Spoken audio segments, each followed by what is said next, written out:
ආයුබෝවන් සියලු දෙනාටම සියලු දෙනාම පිළිගන්නවා ශාලි ඔන්ලයින් channel එකට. අද අපි කියලා දෙන්න හදන්නේ අයිස් පැකට් රෙසිපි එකේ චොකලට් රෙසිපි එක. ගොඩක් අය මේක ඉඳලා තිබ්බා. ඉතින් ඒක අපි දැන් කලින් වීඩියෝ එකේ දැම්මා. අද තමයි චොකලට් ෆ්ලේවර්ඩ් එක අයිස් පැකට් එක හදන රෙසිපි එක අපි කියලා දෙන්නේ. මේකේ මූලිකම ඉන්ග්‍රීඩියන්ට්ස් තියෙන්නේ අමුද්‍රව්‍ය තියෙන වතුර, සීනි.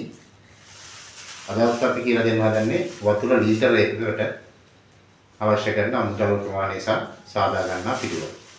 ඒකට අපිට අවශ්‍ය වෙනවා වතුර ලීටර 1ක්, සීනි ග්‍රෑම් 200ක්, ෆ්‍රෙෂ් මිල්ක් එකෙන් මිලිලීටර 50ක්, CMC ග්‍රෑම් 1ක්, ලුණු ග්‍රෑම් 2ක්, සෝබේට් මේකට අත්‍යවශ්‍යම අනිත් එක කොකෝ පවුඩර් ග්‍රෑම් 2ක්. ඊට අමතරව අපි මේක තවත් රසවත් වෙන්න චොකලට් ෆ්ලේවර්ඩ් එක මේක ගන්න තියෙන වෙලඳ පොලේ මොනතරම් චොකලට් ෆ්ලේවර්ඩ් එකෙන් ග්‍රෑම් 1ක් අපි පාවිච්චි කරනවා. ඊට අමතරව මම කලින් ඒවල කිව්වා වගේම අපිට අවශ්‍ය වර්ණය ගන්න මේ සුදු පාට වර්ණය අපි මේකට ටිකක් පාවිච්චි කරනවා. ඔයගොල්ලන්ට ඕන නම් මේකට බ්‍රවුන් එක කලර් එක උනත් පාවිච්චි කරන්න පුළුවන්. මොකද බ්‍රවුන් කලර් එක දැම්මම මේකේ බ්‍රවුන් ගතිය තව ටිකක් වැඩි වෙනවා. ඒ වගේම මේ සුදු පාට වර්ණය යොදාගත්තාම මේක ලස්සන පාටක් එනවා. හොඳ පාටක්.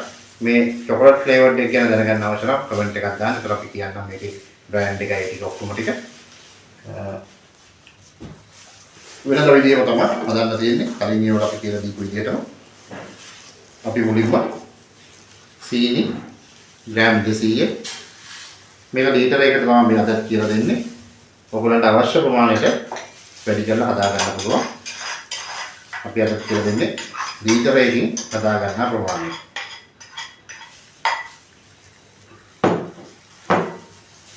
ඒකට CMC ග්‍රෑම් 1ක්, ලුණු ග්‍රෑම් 2ක්,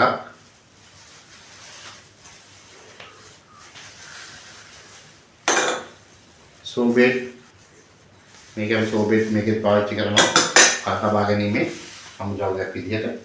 මේ ටික යොදා මිශ්‍රණය හොඳින් මිශ්‍ර කරගන්න ඕනේ. මේකට අපි යොදාගත්තේ සීනි ග්‍රෑම් 200යි, CMC ග්‍රෑම් 1යි, ලුණු ග්‍රෑම් 2යි, සෝබේට් කලින් මේ වලට තව ගැටලු මොනවා හරි තියෙනවා නම් මේ වීඩියෝ එකේ යම් කිසි ගැටලුවක් වුණොත් අපිට කතා කරන්න මැසේජ් එකක් දාන්න. අපි ඒ වෙනුවෙන් ඕන වෙලාවක උත්තර දෙන්න ලෑස්ති. සම්පූර්ණයෙන්ම නොමිලේ. ඒ වගේම තමයි අපි ඉල්ලීමක් කරන්නේ අපේ ශාලි ඔන්ලයින් channel එක subscribe කරන්න, like කරන්න, comment කරන්න, වීඩියෝ එක හොඳ නම් ඒක share කරන්න. ඒක තමයි අපිට ඕගොල්ලන්ට දෙන්න පුළුවන් ලොකුම දේ. ඉතින් මේක හොඳින් මිශ්‍ර කරගෙන වතුර ලීටර එකකට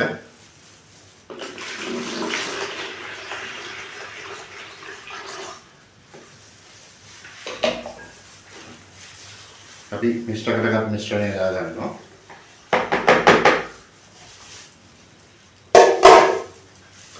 දාගෙන මේක හොඳින් දී කරගන්න ඕන. සීනි ටික සම්පූර්ණයෙන්ම දී ගන්න.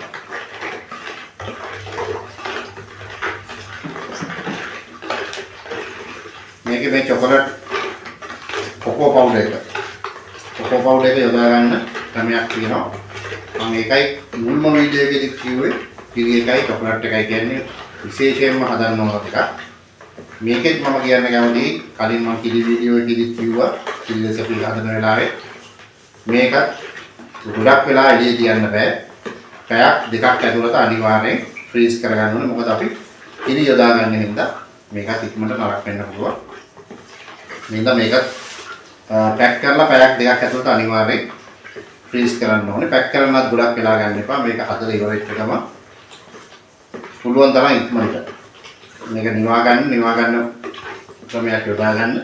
ඒක වතුර එක දාලා හරි ඒ වගේ මේක ඉක්මනින් වාදනයේ පිටින් වතුර එක දාලා නිවා ගන්න පුළුවන්. නිවාගෙන පැයක් දෙකක් ඇතුළත අනිවාර්යෙන් මේක ෆ්‍රීස් කරන්න ඕනේ. මොකද නැති වුණොත් මේකේ නරක වෙන තියෙන ඊට කඩ වැඩි. එතකොට මේක බලපාන්නේ අපේ ප්‍රොඩක්ට් එකට. ඉතින් මේක හොඳට මිශ්‍ර කරගත්තා පස්සේ අනිවාර්යයෙන්ම පෙරා ගන්න ඕනේ. මම කලින් හැම වීඩියෝ එකකම කිව්වා වගේම හොඳට මතක තබා ගන්න මේ මම යොදා ගන්න වාදන යොදාගන්නේ මේ වීඩියෝ එක හදන්න පමණයි. මේක මගේ ප්‍රොඩක්ට් වලටවත් මම යොදාගන්නේ නැහැ. ඉතින් මේ අනිවාර්යයෙන්ම වෙළඳ පොළට නිකුත් කරන්න මේවා හදනකොට අනිවාර්යයෙන්ම ඒ සඳහා සුදුසු වාදන පාවිච්චි කරන්න විශේෂයෙන්ම සුදු යකඩ වාදන. හරි අපි මේ පෙරාගත්ත ද්‍රාවණේ පත් කරගන්න ඕනේ සෙල්සියස් අංශක 80 ප්‍රමාණයට. වෙනද විදියටම මේක සෙල්සියස් අංශක 80 ප්‍රමාණයට පත් කරගන්න. කිරියගේ විදියටම තමයි මේ යන්තම් රත් වේගෙන යනකොට අපි ගත්ත ෆ්‍රෙෂ් මිල්ක් ටික මේකට එකතු කරන්න ඕනේ. යන්තම් රත් වේගෙන එනකොට ගොඩක් රත් වෙන්න කලින් යන්තම් රත් වේගෙන යනකොට අපි ගත්ත ෆ්‍රෙෂ් මිල්ක් ටික මේකට එකතු කරලා මේක කලවම් කරගන්න ඕනේ.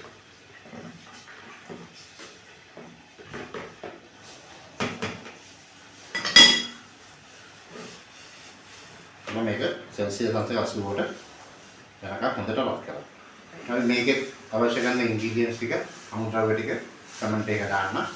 ඊට අමතරව මොනවද දැනගන්න අවශ්‍ය නම් අපිට කතා කරන්න. මේක මේ රත් වෙනකම් තමයි මම ඔයගොල්ලන්ට කියන්නේ. මේක රත් වෙන අතරතුර අපිට තව දෙයක් හදා ගන්න තියෙනවා. අපි මේ කොකෝ පවුඩර් ටික ඒක දියරයක් බවට පත් කරගන්න ඕනේ. මොකද මේක සෙල්සියස් අංශක 80ට රත් වුණාට පස්සේ මේ කොකෝ පවුඩර් ටික අපිට මේකට මිශ්‍ර කරන්න තියෙනවා. චොකලට් එක හදන හින්දා. අපි මේක රත් වෙන අතරතුර මේ කොකෝ පවුඩර් ටික හදන විදිය මම ඔයගොල්ලන්ට කියලා දෙන්නම්. ඒක රත් වෙන අතරතුර අපි මේක හදන හැටි කියන්න. තද උණු වතුර. තද උණු වතුර ස්වල්පයක් අරගෙන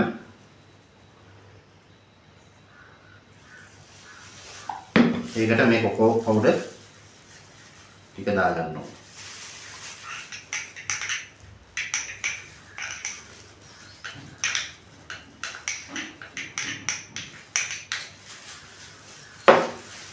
දාගෙන මේක හොඳින් දිය කරගන්න.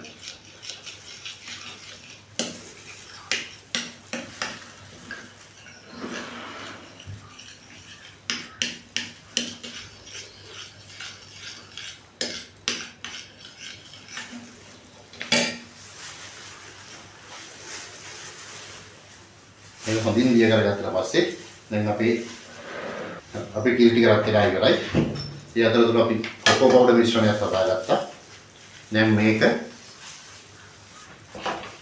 නිකම් එකතු කරන්න එපා. මේක අනිවාර්යෙන් පෙරා ගන්න ඕනේ.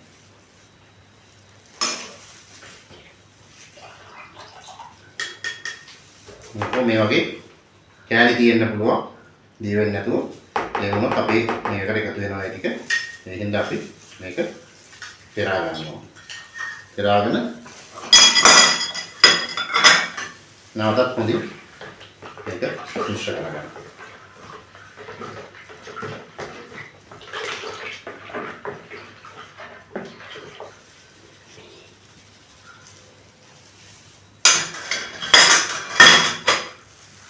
ඊට පස්සේ මේ මිශ්‍රණයට මම ඔයගොල්ලන්ට පෙන්නනවා චොකලට් ෆ්ලේවර් ටික.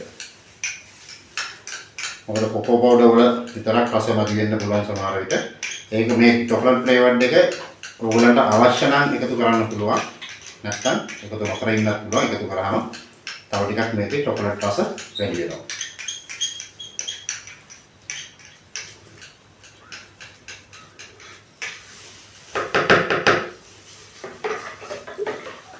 හොඳින් මිශ්‍ර කරගන්න.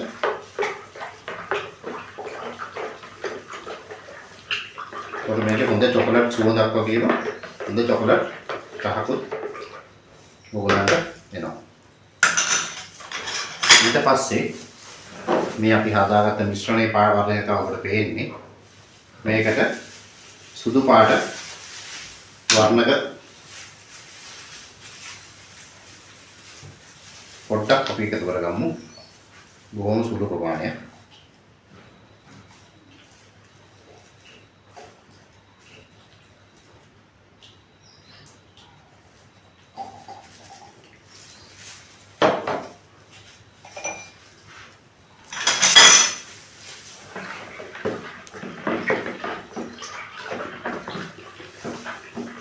ඔයගොල්ලන්ට පේන්නේ නැති කලින් තිබ්බ වර්ණයට වඩා වර්ණය ටිකක් වෙනස් වුණා. හොඳ චොකලට් පාටක් දැන් ඇවිල්ලා තියෙනවා.